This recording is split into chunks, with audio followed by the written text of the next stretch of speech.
मायावती का जो 2022 के विधानसभा चुनाव के बाद गिरता हुआ पॉलिटिकल ग्राफ है, उसका फायदा यहाँ पर चंद्रशेखर आजाद उठाना चाहते हैं। जन समर्थन भी उनको मिल रहा है। जिस तरीके से हमने जनसभाएं देखी हैं, काफी लोग उमड़ रहे हैं और कहीं ना कहीं नगीना सीट से जहां पर मतदान जो है वो संपन्न हो चुका है, वहां पर भी एक अच्छा निर्णायक यहां पर भूमिका में चंद्रशेखर आजाद नजर आ रहे हैं, क्योंकि यहां पर कोशिश कर रहे हैं कि यदि राजनीतिक आधार मजबूत हो जाता है, जीत मिल जाती है, तो वहां से राजनीतिक करियर को एक नई ऊंचाई देने का रास्ता साफ हो जाएगा। और चंद्रशेखर आजाद इसी आधार पर दलित और मुस्लिम अल्पसंख्यक जो वोट हैं उनको कैप्चर करने की कोशिश कर रहे हैं। तो इन छोटे छोटे मुद्दों के आधार पर जो है चंद्रशेखर आजाद अपनी मजबूत साख बनाना चाहते हैं और जाहिर तौर पर इसका फायदा हो सकता है, क्योंकि चंद्रशेखर आजाद न सिर्फ उत्तर प्रदेश में सक्रिय हैं बल्कि राजस्थान में भी विधानसभा चुनाव के दौरान अपनी मौजूदगी दर्शा चुके हैं।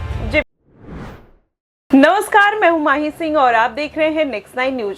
आकाश आनंद आजकल लगातार चंद्रशेखर आजाद पर हमलावर है। अब ऐसे में माना जा रहा है कि आकाश आनंद को चंद्रशेखर आजाद से खतरा होने लगा है, जिसकी वजह से वो उनके ऊपर लगातार बयानबाजी करते हुए नजर आ रहे हैं। अभी एक हालिया इंटरव्यू में आकाश आनंद ने बोला कि चंद्रशेखर आजाद एक छोटे नेता हैं जो सड़कों पर भीम आर्मी का नारा लगाते हुए नजर आते हैं। आज तक उन्होंने एक पंचायत का चुनाव नहीं जीता, तो ऐसे में हम उनकी बात करना पसंद नहीं करते। इस तरीके के वो लगातार बयानबाजी करते हुए नजर आए। इसके पहले भी उन्होंने जनसभाओं में भी चंद्रशेखर आजाद को लेकर यही बयान दिए थे। उन्होंने कहा था कि हम ऐसे छोटे लोगों के बारे में नहीं जानते हैं और ये लोग कौन है, कहां से आते हैं, मुझे कुछ नहीं पता। अब ऐसे में क्या आकाश आनंद को चंद्रशेखर आजाद से खतरा महसूस होने लगा है, जिसकी वजह से वो ऐसे बयानबाजी कर रहे हैं? हमारे साथ दिनेश मौजूद हैं, इनसे जानते हैं कि क्या वाकई में आकाश आनंद को लगने लगा है कि चंद्रशेखर आजाद की जिस तरीके से लोकप्रियता बढ़ रही है, आने वाले दिनों में वो मायावती की जगह लेते हुए नजर आएंगे, जिसकी वजह से वो अपना एक मैदान खाली कराते हुए नजर आ रहे हैं। देखिए, जिस तरीके से चंद्रशेखर आजाद ने पिछले कुछ वक्त में राजनीतिक ख्याति प्राप्त की है, 2024 के लोकसभा चुनाव में भी ताबड़तोड़ जनसभाएं की हैं, रैलियां की हैं, लोगों के बीच गए हैं और कहीं ना कहीं उनके हकों की बात करने के लिए, हितों की बात करने के लिए कि पिछले 50 सालों से आपने जिनको अपना रहनुमा बनाया है, जिनके आधार के ऊपर आप चुनाव लड़ते रहे हैं, उन्होंने आपके लिए कुछ भी नहीं किया है। ऐसे में मैं खुद एक गरीब परिवार से संबंध रखता हूं और आपके संविधान को बचाने के लिए, आपके हकों की लड़ाई को लड़ने के लिए मैं आपके बीच आपकी संवैधानिक ताकत का यहाँ पर जो है सहयोग चाहता हूँ और इसी आधार पर मैं वोट की अपील कर रहा हूँ। साफ तौर पर कहीं ना कहीं मायावती का जो 2022 के विधानसभा चुनाव के बाद गिरता हुआ पॉलिटिकल ग्राफ है, उसका फायदा यहाँ पर चंद्रशेखर आजाद उठाना चाहते हैं।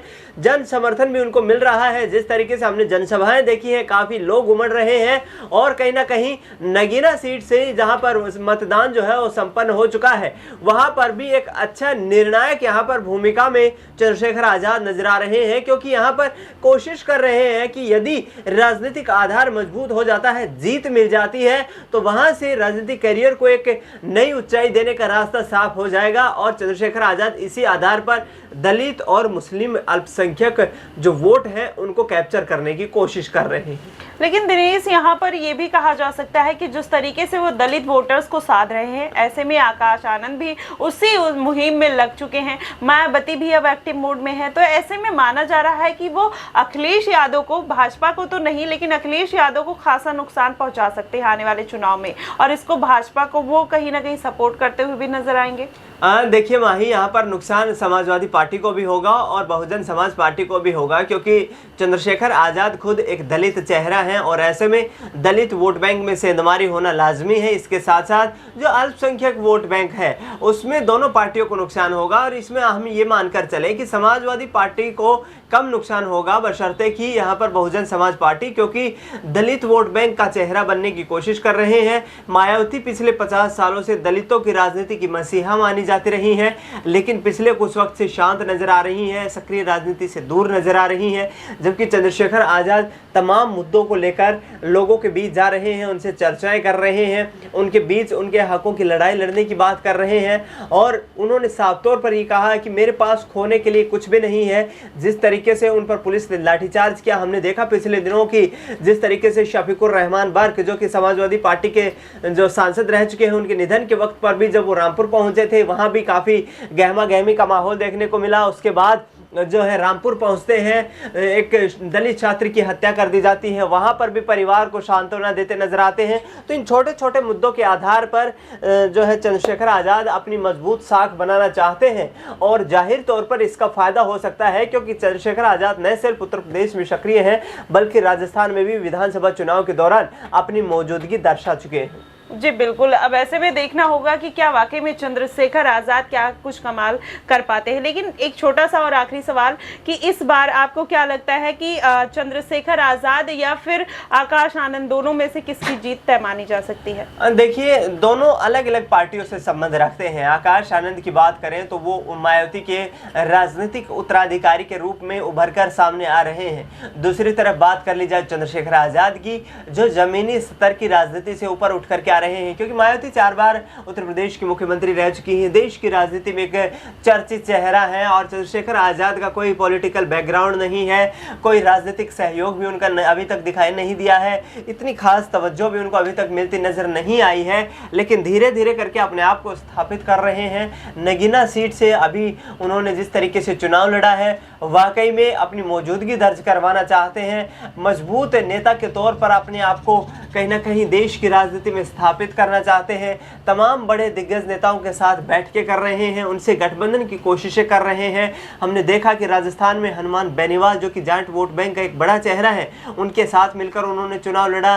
तो दूसरी तरफ उत्तर प्रदेश में भी समाजवादी पार्टी ने एक वक्त पर नगीना सीट चंद्रशेखर आजाद को देने का मन बना लिया था, लेकिन जिस तरीके से अखिलेश यादव और चंद्रशेखर आजाद के बीच जो बयानबाजी हुई, उस बयानबाजी का नतीजा ये देखने को मिला कि इन दोनों के बीच जो एक सीट नगीना सीट पर जो सहमति बनती हुई नजर आ रही थी, वो भी तमाम संभावनाएं खत्म हो गई थी। ऐसे में चंद्रशेखर आजाद देश की राजनीति में अपना चेहरा जरूर बना रहे हैं, जबकि आकाश आनंद उस लेगेसी को आगे बढ़ा रहे हैं जो मायावती ने पिछले 50 सालों में कमाई है। मायावती जिस आधार पर राजनीति करती आई है और जाहिर तौर पर इसका फायदा भी उन्हें मिला है, लेकिन आगे आने वाले वक्त में कहीं ना कहीं चंद्रशेखर आजाद आकाश आनंद के लिए मुश्किलें खड़ी कर सकते हैं, उनके लिए एक राजनीतिक विकल्प बन सकते हैं जो दलित वोट बैंक को कहीं ना कहीं प्रभावित कर सके।